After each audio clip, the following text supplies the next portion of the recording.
I would start off with saying, if you ever need to talk about it, I'm here. They may brush you off and say, I don't know what you're talking about, or you just gave them that glimmer of hope that there's someone that they can talk to. Hay que vivir sin excusas. Algunas veces tienes dudas que tus sueños no se puedan cumplir. No encuentras la manera ni el camino que puedas seguir. No te demores. Good evening and welcome to Conversations with Ajusta Tu Corona. I am your host, Lillian Maldonado, and this program is for women who have triumphed over tragedy, who have beaten their adversities in the butt, who have gone from victim to victorious. And we just want this to be a feel-good show. So if you're out there watching us and you may be on the fence about whether it's possible to have a better life, it is. And we bring you victims and we bring you people that have triumphed over tragedy to share their stories and let you know that anything and what you put your mind to is possible. So I'm going to share a little story with you guys. This week has been a little rough on me. I was out in California for 2.5 weeks visiting with my children and my grandson. And I have to tell you that it is very hard for me to come back from that and not miss them terribly.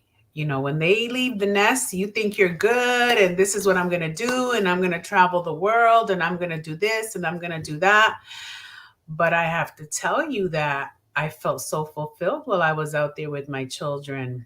And for those of you that know, back in the day, I used to suffer a lot from depression and anxiety. And I felt that I had kicked that sucker's butt. But lately, I feel like if you don't focus on your mindset and you don't focus on your health, I could easily feel myself slipping back into that, especially I'm missing my children and my grandson terribly. But it is a constant effort. I am always putting one foot in front of the other, trying to do the best, and always trying to put on a big smile on my face to make sure that all of you know that there is a better side to life out there. I went through it, I survived, and now I share stories with all of you who wonder if it's possible to survive, who wonder if it's possible to have a better life. And I am here to tell you there is. It's not easy sometimes. Life is not perfect, but you always have to put one foot in front of the other and be of positive mindset. So with that, I would like to introduce tonight's guest. Her name is Danessa Pacheco, and she is currently on her own personal journey right now. She is here to share it with us. I don't want to give you too much information until I bring her online. Hello, Danessa. Hello, how are you? Welcome. Thank you for having me. I'm so happy to have you here. So I met Danessa at last year's event, the Ajusta Tu Corona gala that we held in Orlando, Florida. And she just touched my heart. I've been wanting to have her on for a while, and we've been going back and forth with our schedules, but she's here today, and I'm so excited. Danessa, tell us a little bit about yourself. So my name is Danessa Pacheco. I currently am in the Florida area, originally from Massachusetts. I am one of 3 girls and 1 brother. I do have an older sister, but I grew up with my 2 younger sisters and my little brother. Currently overcoming past trauma in my life and moving forward with it. I'm currently focusing on my IVF journey and pushing through that while I'm surrounded by a bunch of little ones. I have 1 niece, 2 nephews right now, and a great niece on the way. So that is going to be fun. So it's just a little bit of my background there for you. So, if you don't mind me going back a little bit, can you tell me what, as much as you would like to share, what was your experience with domestic violence? I would say that my experience wasn't, at least now that I'm older, I see it like it's more common than I thought it was. So my experience, I was very young. I was in my early 20s. Met a guy. I thought he was perfect and nice and wonderful at the beginning, but slowly started to changed personalities very quickly, became a little bit controlling in what I did and what I didn't do. It became where we were in a relationship, but according to him, we weren't in a relationship, but I wasn't allowed to be in a relationship with anybody else. So it was a very manipulated situation. I went from being extremely social in life to not socializing with anybody. I like literally had cut off all of my friends and family, and my universe kind of just turned into him without knowing. We were all of a sudden living together because he had a dog and he couldn't take it home, and now he brought it to my house and now we're together. And so it was a very weird beginning to our relationship. Very quickly at the beginning of our relationship, his friends started to know, like, notice little things, and they were just like, "Run for the hills, girl." But I didn't listen, and I didn't see anything wrong with it. It never really got physical at the beginning. It wasn't until like a couple years later down the line that it did get physical with us. At the beginning, it was just more of that yelling and more of the well, I don't like your friend and your friend's just jealous, and why are you talking to my friend, do you like my friend, and kind of mentality, which was kind of weird because when I met him, I was in a good position financially. I was stable. I was young, but I had my own place. I had my own car. I had a good job. And I was in a great position. And he didn't. He wasn't in that position. And I kind of like molded him into a better person of himself. Like, I guess. And I shouldn't say better person, but like I molded him into like becoming more of a man. Like, so he now has a car and now he has like financial structure and all of that stuff. But before, like, he didn't have all of that. So I didn't understand like where the switch went from being this lovable person to just completely nasty, where I was just very secluded from all of my friends. And like I said, wasn't very violent at the beginning. It was more of like that argument stuff, and then it was we finally had moved in together, like officially, and then it was just of the tossing of the stuff and punching holes in the walls, and um, we had a two-bedroom apartment at the time, and I had my own bedroom set, and he had his own bedroom set, but he would purposely like get mad at me and go into the room that had my stuff and would just trash it, and break my stuff and would manipulate all that. Um, I my stuff would go missing, clothes would go missing. And then at the time, I mean, I was working a restaurant job, working doubles, working at a nonprofit organization, working the bar because I was a bartender for many years, and I did all of that to kind of like sustain our living. But it wasn't like I really don't, I didn't understand where that switch came from, where it became all of a sudden aggressively. And then it became more of a, I'm going to seclude you in the house, you're not going to leave the house, and this is where you're going to be, while he went out and dated other people. So that, and it was just like, you're not allowed to say anything because technically we're not in a relationship, is how he kept pushing it. Even though he was living with you, in Even though his eyes, you still were not in a relationship. in his eyes we were still not in a relationship.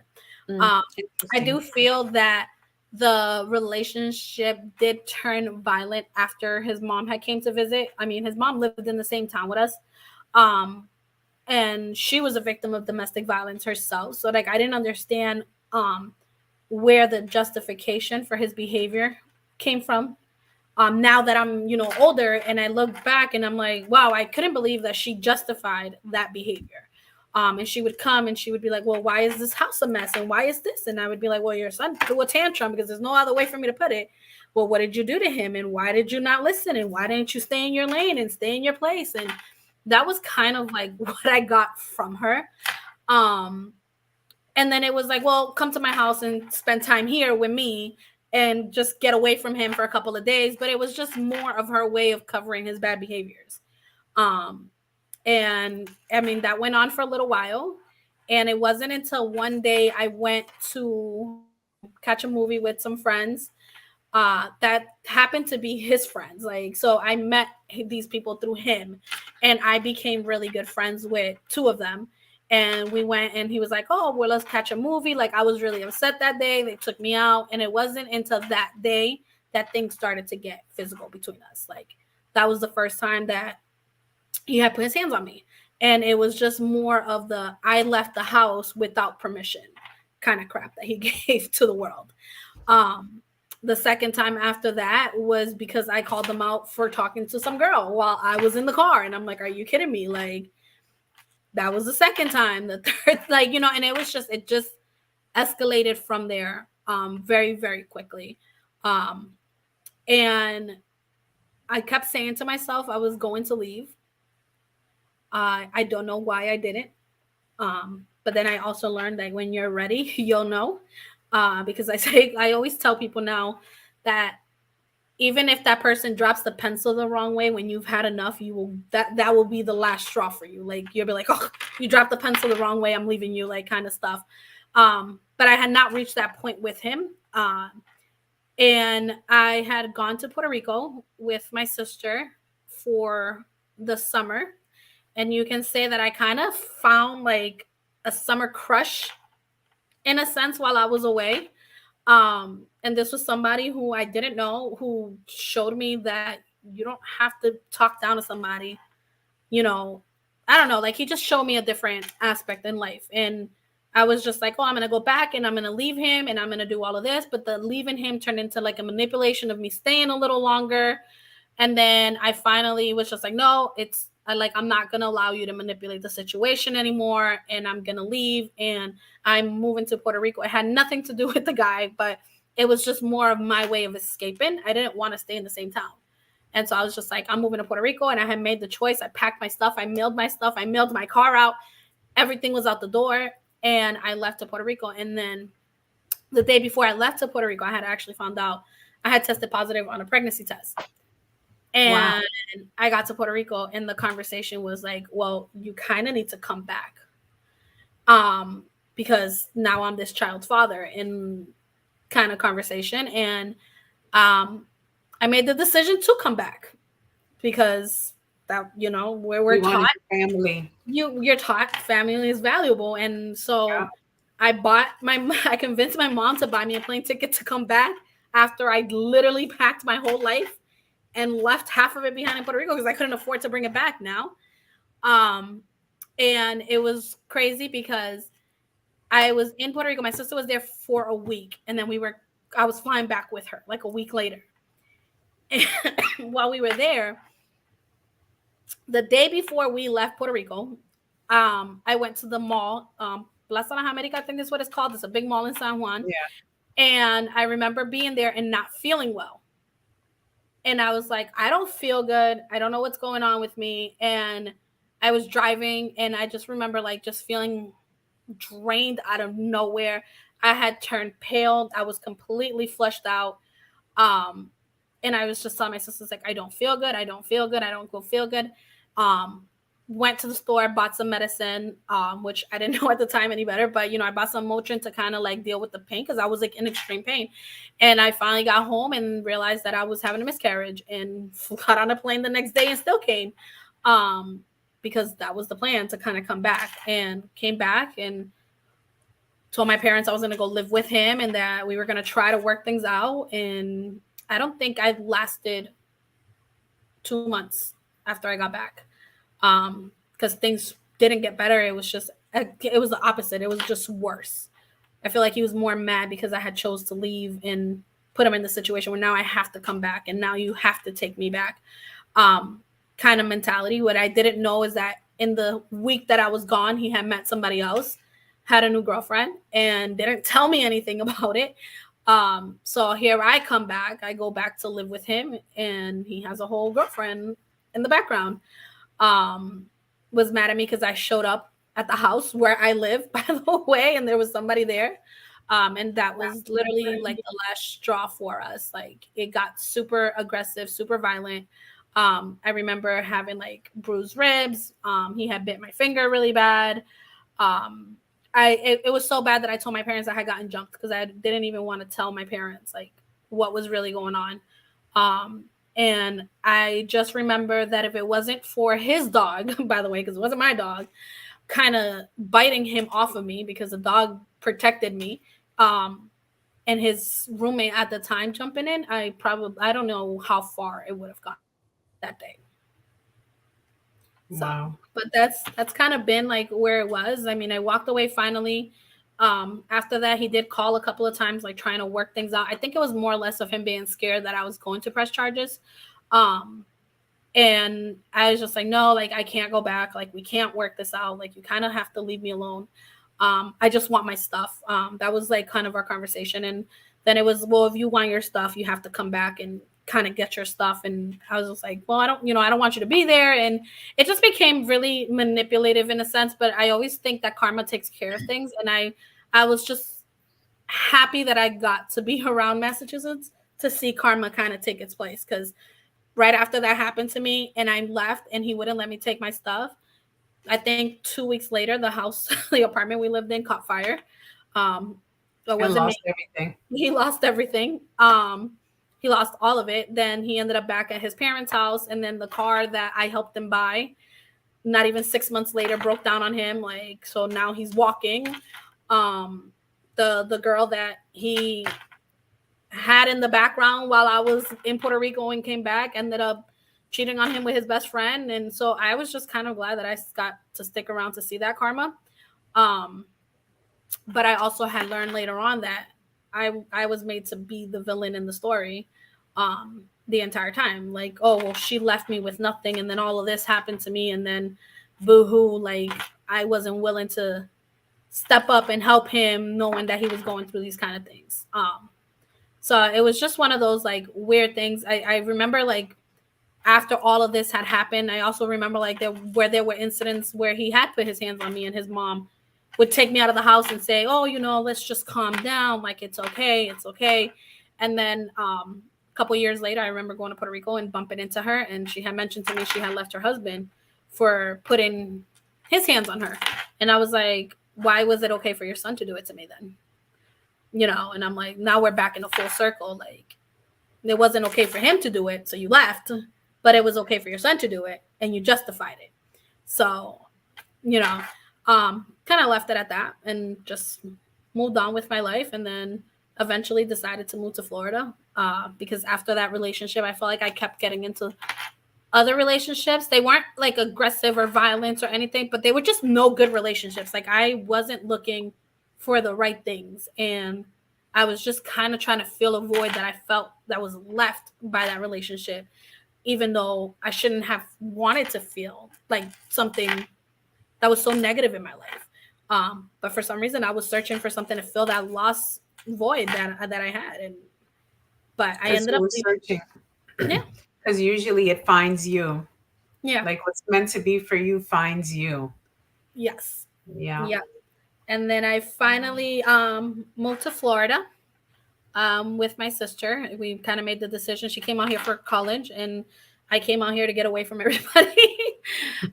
So we finally moved out here, and I actually met my husband 3 days after I moved here. So it was kind of funny. I met him on a day I didn't want to go out. I didn't want. I wasn't feeling myself. I didn't want to go out. I didn't want to do anything. It was the anniversary actually of a friend away. So I was a little bit down, and it was just like, no, let's just go. Let's go. Don't worry about it. Let's just go have some fun. And I ended up meeting him that night.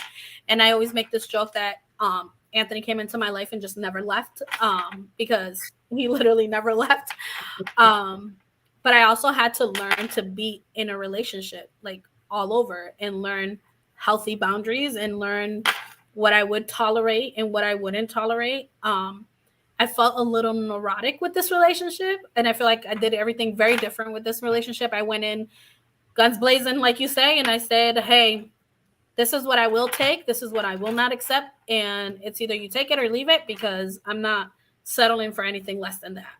Um, and I made that very clear from day one. You know, I was very honest with my past and said I will not tolerate even the raise of the voice at me, because I have PTSD from it. Like Yeah.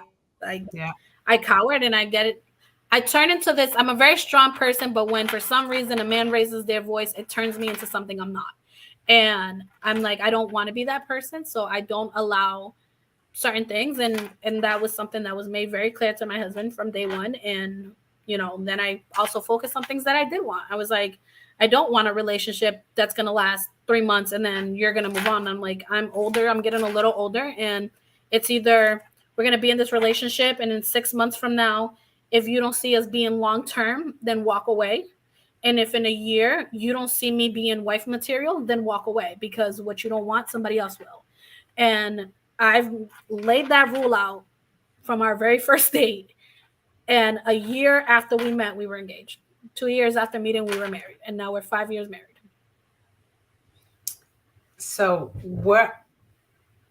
I know that you went to school Mm-hmm. and you graduated not too long ago. Mm-hmm. What do you specialize in? What did you go to school for? So, funny backstory. So, I went to school back in Massachusetts for counseling and therapy. And then I moved to Florida, sorry. And the state of Florida requires a master's degree to be able to do counseling and do all that stuff, that beautiful stuff. So back in Massachusetts, I was able to counsel kids and work in different programs. I was able to do like home health aid with the elderly. Came here, I wasn't able to do most of that stuff, like different certifications, different like a master's degree. Um, so I actually found a job. I say this job found me because I applied for it. It went away. They closed the position down, contacted me like 8 months down the line and said, "Hey, are you still interested in this position?" And I went to go work for a nonprofit organization that basically specializes in, their motto is finding homes for kids for long periods of time, but we deal with all types of situations. So we deal with foster kids, kids who have been abused, whether that is sexually abusive, domestic abuse. We work with undocumented families. So we do a lot within the community, which was pretty cool. So that's one of the things that I specialize in right now, is what I do. But technically, I graduated for school for business. But you really still have the social work inside of you. So when you went to school in Massachusetts, was it before or after your relationship or during your relationship? It was a little bit of everything. So I was in school before I met him, in school while dating him, finished school in Massachusetts while we were still in a relationship. Wanted to go back to school, but because I was sustaining the household, my income was the one paying for mostly everything. I couldn't go back to school. And then I moved here and decided to go back to school. With going to school for counseling and therapy, you knew that what was going on in your home was not right. Yes. But even this is like a perfect example where I am constantly saying that domestic violence has no boundaries, has it's not prejudice, it's not financial. It doesn't matter who you are, your studies, how intelligent you are, how well put together you are. It comes after you, and it just like makes you this small. Yeah. Yeah. So I always tell people that, because they're like, a lot of people tell me, that's like, you're very strong-willed and you're very like opinionated and you're very like, don't say something to me, I will say it how it is, and kind of mentality. Like, what allowed you, like what put you in that situation? And I'm like, honestly, I felt like he broke me down. Like, it wasn't something that happened overnight. It was something I was swept off my feet at one point, and then it was the, oh well, your friends. And when you're young, like you're very easily manipulated, and it was more of that, oh, your friends are just being haters because you're finally happy and they're not. And and I'm not trying to say that there's not people out there that are like that, because I've definitely learned over years that sometimes people who say they're happy for you are not necessarily the happiest people for you. um and so I just kind of went with the flow with it. Like, I was like, oh yeah, they're not happy for me because I finally met somebody. um kind of say. And then it was just the, oh, I'm sorry that this happened. Like, I didn't mean to raise my voice at you. Let's go out. And I don't know, like, um, I kind of just, like I said, I let him break me down. Um, so, and it wasn't, and people are like, was it drug related, alcohol related? I was like, no, he was just an angry person. Like, there wasn't anything behind that to like say, yeah, this was just the reason why it was done. It was justified. um but I also knew in the background too that there was people who were very well aware of what was going on with us, um and added fuel to the fire. um and I didn't understand why people would do stuff like that. I'm like, that's when you help out, you don't add fuel to the fire. On his behalf or on your behalf? On his behalf. Mm. Yeah, it was a lot of girls. I mean, like I said, we were very young at the time. I look back now, I'm like, he is not the most attractive person in the world, so I didn't understand where all of the hatred came from, in a sense. But it was a lot of other girls, and they would just be like, oh, well, I saw her talking to so and so, and he was very jealous. So he would never admit it, but he was, and so it added fuel to that fire. Yeah. So you've now been married for 5 years. 5 years in October, yeah. And tell us the journey that you're on right now. So my husband and I are currently on a journey to become parents. So we have been together for 7 years. Very quickly at the beginning of our relationship, I did get pregnant. And I had a miscarriage at 7 weeks, almost at the 8 week mark. At the time, I did not know that I was suffering from PCOS. So it wasn't until after that, and kind of going through this really weird body changes and mood swings and all of this weird stuff that I was going through, that I went and finally got tested for it, and I was told, yes, like, you have PCOS. PCOS can change how, like, your results to becoming a mother, and they were like, it can either stop you from becoming a mother at some point, or you're at a higher risk for miscarriages and stuff like that. So that explains the miscarriages. So for our audience that doesn't know what PCOS is, can you tell them a little bit about it? Yeah, so PCOS is polycystic syndrome. Every woman has it in a different way. I want to say there's different types of PCOS. Currently, the one that I am battling with is insulin resistance, which means my body does not know how to break down sugar correctly. So we tend to store more sugar than we would like. Makes it difficult to lose weight when having PCOS, because, again, your body stores all of the sugar. So when you go and you're like, oh, I'm going to go work out at the gym and give it all, what you don't realize is that you're breaking down fat and sugar that's stored, and then your body doesn't know what to do with it and kind of like restores it. So it becomes like, so you have to be very careful how you work out. I've had to learn that the hard way. Some women with PCOS will have like darker necks or elbows or facial hair or loss of hair. There's also some women, I actually met someone today with PCOS who has the complete opposite. She can't gain weight. So she's very, very skinny, and she's like, I just can't gain weight. Like, no, doesn't matter what I do. I'm on all of these protein shakes. I'm doing all of these things. I constantly eating. She just cannot keep the weight on. But with PCOS, it does make it a little bit harder to become pregnant, because one of the side effects is that you don't get your period regular.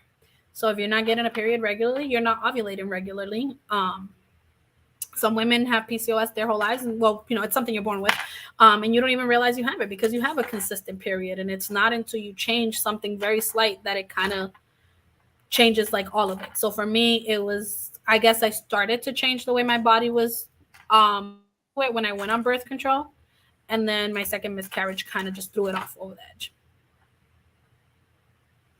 And what do the doctors tell you at this moment?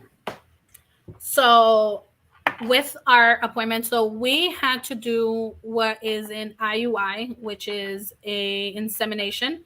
And so we've done a couple of IUIs and everything looks good, but it just didn't work for us. So they've suggested that we go through the invert with the IVF, which is in vitro. I can't even remember what it In stands. vitro. Yes, thank you. Fertilization. So we are pushing for that. I am on a journey myself to kind of lose a little bit of weight and eat a little bit more healthier, more about like a health conscious, not about the weight or anything like that. I have learned to love my new body, and so I'm working on just being a little bit more healthier so that when the time comes, it's an easier transition. Um, Becoming a little bit more positive because doctor, I mean, they just sent me this really weird thing that says try to laugh 3 times a day. It stimulates like something in the brain. So just like kind of these little silly things that they've kind of said to us, but we were hoping to have done IVF almost, I would say, about a year and a half ago. However, the state of Florida does not cover that in insurance. I know that some states cover a little bit about it, other states cover nothing. And it is very, very pricey. The fertility clinic that we were going to was charging initially $13,000 for the process, but that didn't include medication. It didn't include like freezing of the eggs. It didn't include the lambs. It didn't include the anesthesia, and I think you want anesthesia when getting the procedure done like that. So, it didn't include the doctor's fees. So by the time we were done, like calculating, just in rough estimate of medications and stuff, we were at almost $27,000 for a Wow. procedure. And I mean, I'm not fortunate enough to have $27,000 sitting in my savings account that I can say, here you go, have my money. So I've kind of had to put it a little bit on hold and fundraise and do all of these stuff to kind of save a little bit of money so that we can get this procedure done.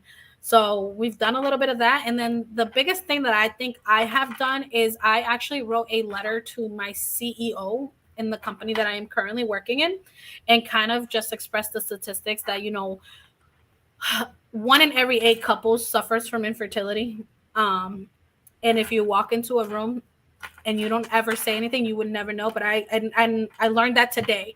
I sat in a room for the first time. I went to a luncheon for work purposes, and I sat in a table with 4 women that I did not know. I didn't know any of them. They did not know any of me. Um, and we just got to talking. And one of the girls had asked me, what do I do on my spare time? And I had said, well, I sell candles, and this is the reason why I sell them. And she's like, oh my God, like I also have PCOS and I struggled to get pregnant, and I did IVF and I did this. And I have a friend who just went through IVF. And then the girl across from me is like, well, I don't have kids. I haven't been able to. Like, we're struggling with infertility. And then it turned into a conversation of 5 random women who did not know each other, who were all struggling with infertility. Wow. So I find it interesting because those are things that people don't talk about. And so I didn't know how common it was. And even though I see that they say, 1 in every 8 couples suffer from infertility, you still don't really see it. And now that I'm a little older and my friends are having kids and my sisters are having kids, I mean, I have a niece having a kid. I'm like, oh, yeah, everybody's having kids. But then I also have currently 3 friends, one who just had a baby through IVF, one who's just got IVF done, and one who's on her journey to start IVF. And I'm like, that's 3 people that I know Around you. immediately going through this. And then I just sat at a table with 4 other women who are going through this. So it was just crazy. Like, the more I talk about it, the more I learn from other people. That's actually very good because it also releases something within all of you. Mm-hmm. Um, I can't remember what it is, but when we all used to be younger and we used to be around our friends, we released some kind of chemical where we would all get our menstruation at the same time. So I'm hoping that this releases that and a bunch of good vibes to all of you. Yeah. So you said that everyone in your family is having kids. Your sisters, your niece is having a child. So what's the emotional toll on that for you? I would have to say so. Oh my god, my asthma is super bad these days. But I would have to say that, in all honesty, when my sister, my middle sister, who has my oldest niece, who is like the glue to, like, I don't know, she's like glued to the hip to me. She's my favorite little person in the world, and I don't like to say that, but she is definitely my favorite little person. But when my sister came out and like has said she was pregnant, it was very shocking to me. First of all, she had not told me. I ended up overhearing it. There was a car accident, and she was in the car, and she ended up having to tell the paramedics, like, please take me to the hospital, like, I'm pregnant. And the paramedic, she also asked the paramedic not to say it out loud, and he screams across the room, or the parking lot where we were at, and he's just like, oh, get her an ambulance, she's pregnant. And so that's how I found out. My sister wanted to tell me because she knew how much we had been trying and how it was affecting me. And so she wanted to kind of have that private conversation with me where she would tell me, but I ended up finding out that way. And in all honesty, I cried for 2 weeks every day and just cried. And I remember telling my sister, I'm like, I'm so happy for you, but I'm so upset at the same time. And I'm like, and it has nothing to do for like with you. And I felt like I had to explain that. And she's like, you don't have to explain that. You have every right to feel whatever emotion you want. And I'm like, but it's 2 weeks ago. And I'm still crying. Like, why am I still crying? So it took me like 2 weeks to kind of grasp my head around the fact that she was going to be a mom and I wasn't. And learning to deal with those emotions. And then I think I overly became involved in her pregnancy because I felt guilty for being so upset at the beginning. And so then I became overly involved, and I was just like, no, I want to be at all the appointments and I'm planning the baby shower and I'm doing this and I'm doing that. And I just became fixated because I felt guilty. I'm like, I took a moment that was so precious for her and cried about it and then told her I cried about it. And I felt guilty like for a long time for it.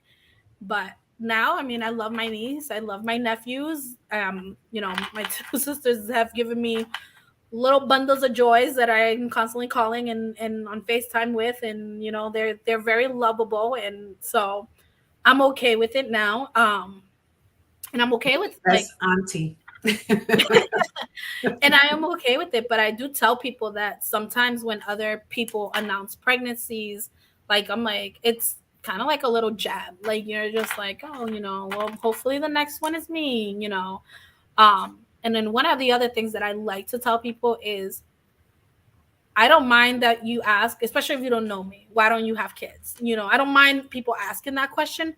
I think it's annoying when you know the answer and continue to ask. Because that's another thing that I deal with. And it's like, I feel like sometimes people don't understand my struggle and don't understand that it's not that easy for me. And I have to take medication and I have to go through all of these things to even have the glimpse of a hope. And when you know that and continuously, you're not asking progress. Yes. It's more of like, you're not asking me like, hey, how's it going? Like, what's the progress? Did has anything changed? It's not that. It's just like, well, what's going on? Like, why hasn't this happened for you? Kind of thing. And so that I find annoying. And I've learned to voice it now. Like, I'm just like, shut up. Like, I don't want to hear it. But it took me a while to be able to say that to people. So you said that you do fundraising. What kind of fundraising did you say? You sell candles? Do you have a GoFundMe? I do. So I currently have a GoFundMe account where all of the money is going straight to IVF procedures. So what I have done is I did some research on other clinics. So I love the clinic that I go to. Absolutely love it. However, they're a little bit out of my price range. And even though I'm going to get IVF insurance through my job, the insurance basically told me that they will only cover a certain percentage of it and that I would still be responsible roughly between $7,000 to $10,000 from all of that. So what I did is I kind of created a GoFundMe account based off of that rough estimate that they gave me so that we can kind of put something together. And then I have my candle business where I sell candles, and I am selling them through Etsy, but unfortunately I'm going to shut down my Etsy account because I pay more money in fees than what I'm making. So I'm going to go back to the direct to consumer where I was doing it through my Instagram and the Facebook account, and people were just like messaging me like, hey, this is what I'm interested in. And we would do Zelle or Cash App. And then I would send them like a copy of their shipping label, letting them know, hey, it's shipped out. And I track the packages and stuff like that because Etsy is just killing my pockets. What's your GoFundMe? I would have to look it up because I don't even know off the top of my head what we named it. I want to pop it up on the screen so for whoever's interested in donating for the cause would be able to send something to your way. Okay, let's see.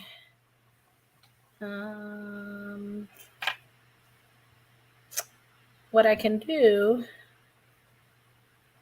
let's see, is I'm going to send it to you because it's not letting me pull it up. But there we go. I just sent it over.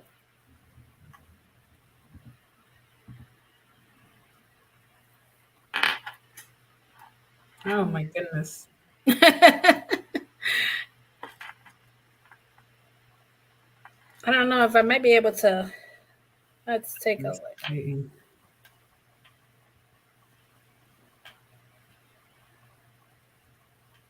Okay, I got it.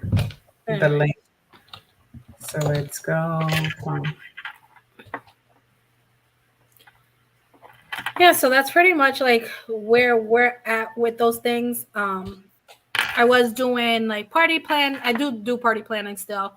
And I was doing like party decorations and stuff like that. And all of that money just goes directly into that account.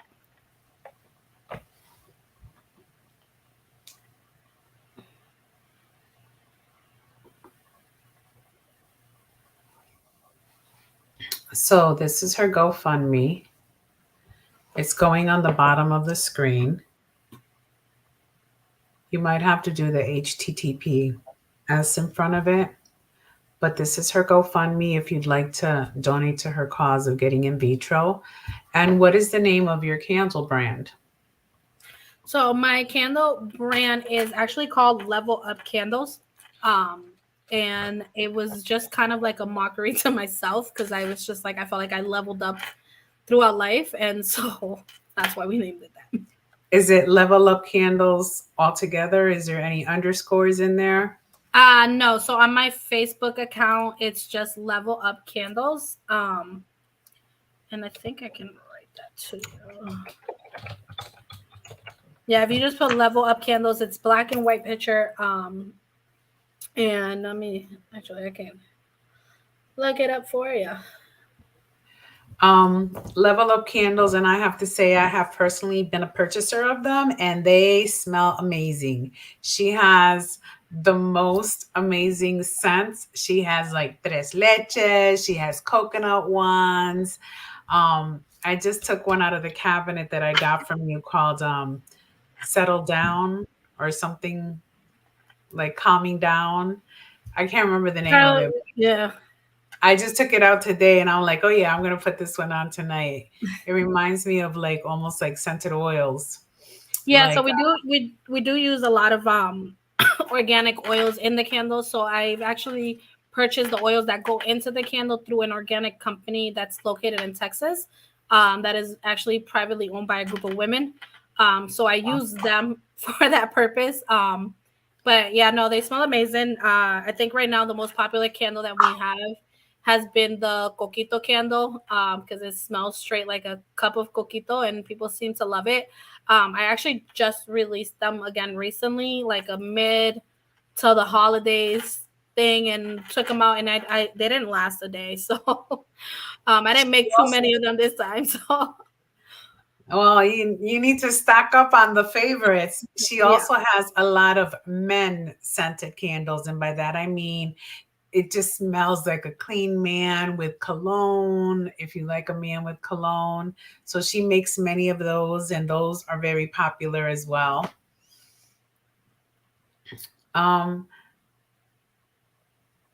give us a positive message, Danessa, that you would like to share with our audience. So I would have to say my positive message is that just because you are in the trenches does not mean you can't get out. And I say that mostly because I have a niece who has recently joined the army. She is now in Korea, doing her thing over there. And she would tell me how hard it was to lift herself up every time she was doing the boot camp and stuff. And I would tell her, just because it's hard doesn't mean you can't do it. And when you do it, you know, and you finally get through the other side, like it's, even though it wasn't fun, that hard journey, at the end, it's going to be worth it because you're a better version of yourself. So I feel like if I didn't go through the stuff I went through, I wouldn't be the person I am today. I wouldn't be as strong-minded as I am today. And I truly believe that. So if you got any benefit from this program, what Danessa says, what we are all about, our cause, please follow, like, subscribe. And I want to thank you for joining us tonight. Your story is amazing, and I want people to know, never give up. Like she said, get out of the trenches. You'll be a better person. It's absolutely amazing. And as always, our message on Ajusta Tu Corona is never forget how much you are loved. Never forget how amazing you are. Never, ever forget that you are exceptional. Ajusta Tu Corona and keep it moving. Good night, everybody, and thank you for Bye. joining.